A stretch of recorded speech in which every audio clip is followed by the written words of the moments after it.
François Bayrou, c'est une épreuve de vérité aujourd'hui, c'est vrai, le 49.3 pour le projet de loi sur le budget à l'Assemblée. Alors ça ouvre la porte, Julien, à une motion de censure de la gauche. Si on sait déjà que les insoumis, les écologistes et les communistes la voteront, aucune certitude pour le PS avec qui le gouvernement négocie déjà depuis plusieurs semaines. Julien Gall. Semaine cruciale pour François Bayrou et la survie de son gouvernement. À gauche, la France insoumise, communistes et écologistes devraient voter pour la censure. Le bloc central en soutien à l'exécutif votera contre. C'est donc le PS et le RN qui détiennent les clés du vote. Les députés socialistes laissent planer le doute. Leur chef de file, Boris Vallaud, affirme dans une interview que l'option censure est toujours sur la table. L'insoumis Éric Coquerel leur demande de ne pas hésiter. C'est un budget plus austéritaire que celui du gouvernement Barnier.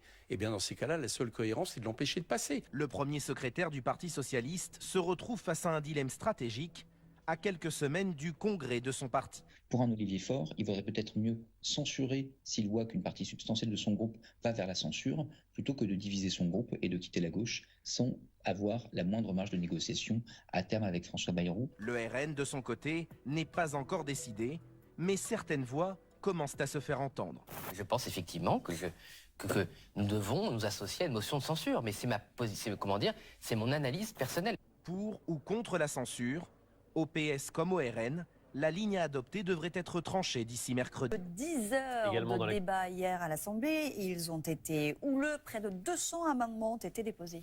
Et les députés ont au final adopté une proposition de loi destinée à durcir donc l'accès au droit du sol sur l'archipel mahorais. Les précisions de Julien Gall.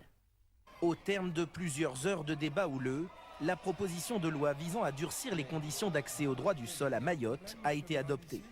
Depuis 2018, une personne née à Mayotte obtenait la nationalité française si l'un de ses parents avait séjourné légalement en France pendant les 3 mois précédant sa naissance. La nouvelle loi exigerait d'étendre cette condition aux 2 parents et d'allonger la durée du séjour légal. Le ministre de la Justice s'est félicité de cette adoption et souhaite aller plus loin. Personnellement, je suis favorable à cette modification constitutionnelle du droit du sol à Mayotte, en Guyane.